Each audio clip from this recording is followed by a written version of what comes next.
Et on l'entend, les premiers ministres provinciaux font front commun face à l'administration Trump. Je me suis entretenue avec la première ministre du Nouveau-Brunswick, Susan Holt, un peu plus tôt cet après-midi. Susan Holt, merci d'avoir accepté notre invitation. Merci beaucoup, Marco. Bon, vous avez annoncé une nouvelle aide, notamment de 40 millions de dollars aux entreprises du Nouveau-Brunswick.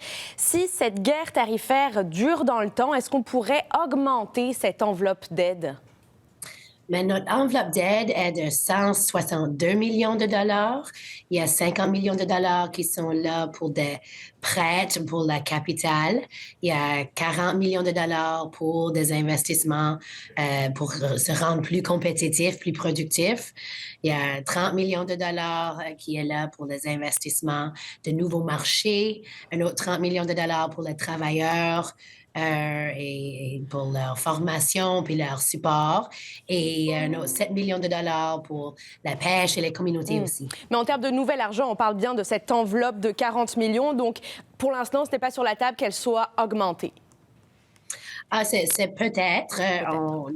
Nous sommes prêts à répondre de la façon dont notre économie, nos travailleurs, nos entrepreneurs ont besoin.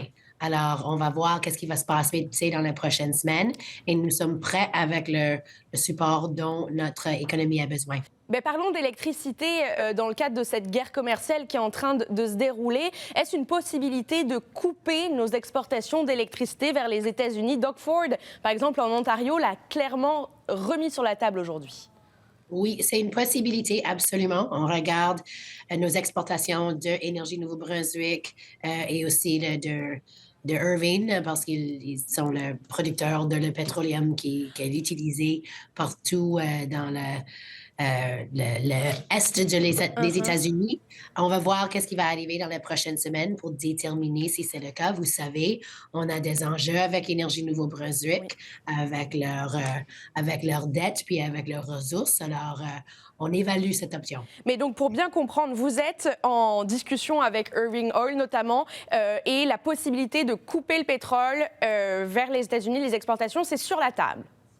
Irving Oil est un de nos plus gros exportateurs. Il y a plusieurs Américains qui se fient sur leur pétroleum, sur leur mazout, leurs produits qui réchauffent beaucoup de l'Est des États-Unis. Alors, on est en conversation avec eux autres régulièrement pour comprendre comme l'impact de ces tarifs sur leurs clients, sur Oui, leurs oui, mais employés. est-ce qu'on pourrait Oui, couper c'est les une possibilité. exportations? Tout est Possibilité. possible. On va faire qu'est-ce qu'on a besoin de faire OK. pour régler cette guerre tarifaire. Parlons maintenant de mobilité de travailleurs et de biens entre les provinces. On a compris donc l'ouverture de la part de votre gouvernement de faire tomber certaines de ces barrières au commerce interprovincial. Mais est-ce que c'est seulement une ouverture ou quand est-ce qu'on pourrait voir une annonce, une mesure concrète de prise? Par exemple, votre collègue en Nouvelle-Écosse, Tim Houston, a déposé un projet de loi, lui.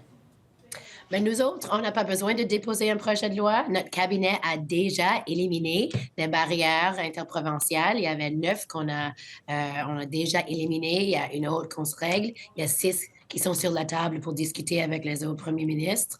Alors, on n'a pas besoin d'attendre de faire de législation. Ni attendre que quelqu'un d'autre va faire qu'est-ce que nous allons faire. Nous autres, on prend une position de leadership et on va enlever ces exemptions de notre ALEC. Est-ce que l'alcool est sur la table aussi?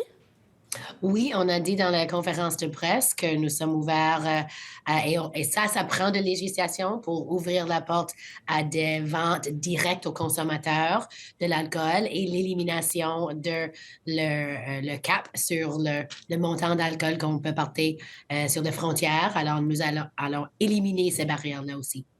Susan Holt, première ministre du Nouveau-Brunswick, merci beaucoup. Merci, Marco.